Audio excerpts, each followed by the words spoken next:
So halo guys, balik lagi sama Kula Sore. Jadi di video kali ini kita akan bahas smartphone 1 jutaan lagi nih yang udah aku pegang selama 2 mingguan ini. Nah, apa sih smartphone-nya dan apakah worth it untuk kita beli buat saat ini? Oke, sebelum lanjut ke videonya mendingan kita bumper dulu.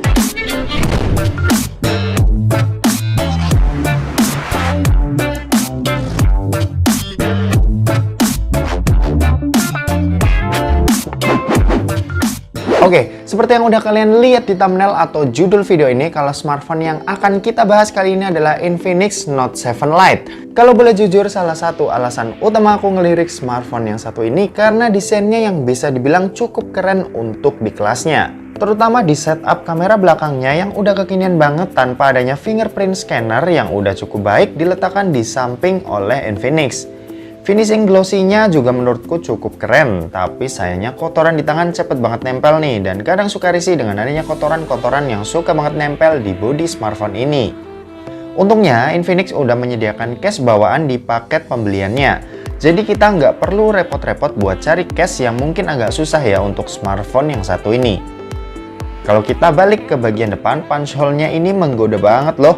Ini cuma sejutaan guys, dan dapetin desain yang kece dan gak norak sih menurutku. Ini suatu kelebihan ya buat Infinix. Good job lah Infinix. Kalau kita bahas masalah layarnya, sebenarnya di atas kertas Infinix Note 7 Lite ini biasa-biasa aja ya. Mengusung layar berpanel IPS LCD dengan resolusi SD Plus aja alias 720x1600 pixel dan punya luas layar 6,6 inci, ini standar kelas entry level banget. Dan ya udah, meskipun begitu, kualitas hasil gambar yang dikeluarin Infinix Note 7 Lite ini nggak buruk-buruk amat dan bisa dibilang ini bagus loh, meski punya resolusi SD dan punya luas layar yang cukup lebar. Sebagai contoh, aku sempat coba buat nontonin video di YouTube yang diset ke resolusi maksimal 720p dan itu hasilnya juga masih tajam dengan kekuratan warna yang terbilang baik di kelasnya. Ini menurutku ya. Lanjut bahas tentang kamera smartphone ini yang punya resolusi 48 megapiksel. Kayak gimana? Oke, secara kuantitas mungkin smartphone yang satu ini cukup membusungkan dada ya dengan resolusi besarnya tadi. Namun menurutku kualitas dari hasil jepretan dan video yang dihasilkan smartphone ini kurang cukup memukau sesuai dengan angkanya yang besar tadi. Dan bisa aku bilang untuk kondisi minim cahaya smartphone yang satu ini kewalahan banget. Dan coba kalian nilai sendiri deh buat kualitas foto-foto dan video dari Infinix Note 7 Lite.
Oke, ini adalah perekaman video kamera belakang dari Infinix Note 7 Lite. Ini pakai resolusi Full HD di 30 fps. Ya karena emang 30 fps aja. Ini kondisi sore hari jam 17.30. Oke, coba kita bawa ke tempat gelap.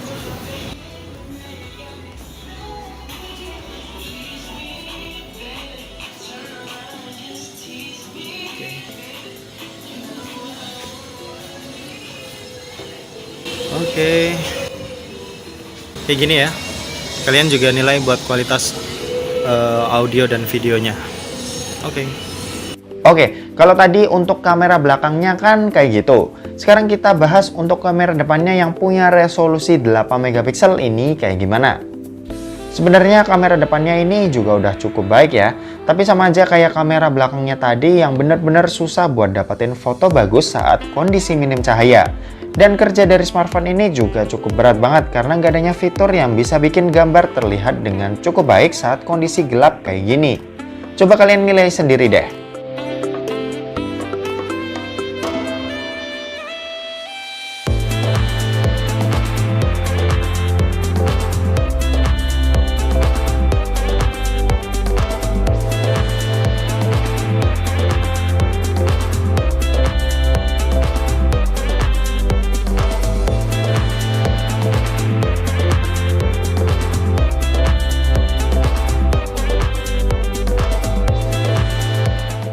Oke, ini adalah perekaman video kamera depan dari Infinix Note 7 Lite. Jadi ini lagi di cafe, tempatnya unik ya, kayak di pinggir jurang kayak gini. Oke, ini kondisi sore hari jam 17.32. Oke, kita ke tempat gelap. Oke, berubah drastis ya. Coba kita ke tempat terang lagi. Oke.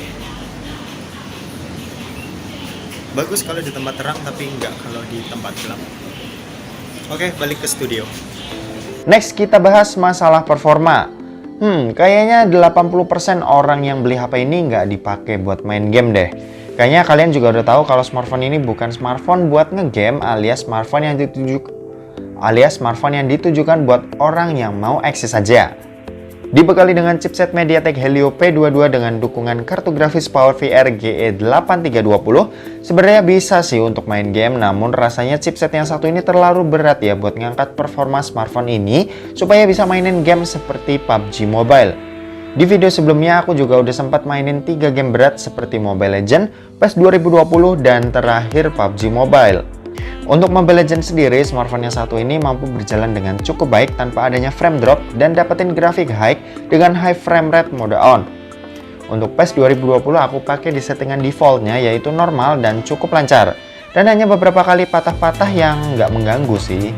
Dan terakhir nih, saat aku mainin game PUBG Mobile yang pakai grafik smooth medium, smartphone ini kayaknya susah payah gitu buat jalanin game ini. Jalan sih jalan, cuma berat dan nggak maksimal jadinya. Jadi buat main secara kompetitif, nggak deh. Saranku buat kalian yang suka ngegame kayaknya mending beli HP lain aja deh. Tapi buat kalian yang mainnya nggak serius-serius amat, bolehlah pilih HP ini. Oh ya, ngomong-ngomong, HP ini dibekali dengan baterai badak juga loh buat menunjang kebutuhan sehari-hari kalian. Baterainya sendiri berkapasitas 5000 mAh yang dapetin screen on time 14 jam karena layarnya yang nggak Full HD. Jadi untuk daya ini aman banget. Masalahnya nih, cuma pengisian dayanya aja yang harus siap dengan tipe data micro USB dan pengisian daya sebesar 5V 2A alias 10W aja. Jadi bakal lama buat isi daya smartphone ini sampai penuh, mungkin butuh waktu sampai 3 jam kali ya. Nah, gimana, udah ditimbang-timbang belum jadi beli HP ini atau enggak?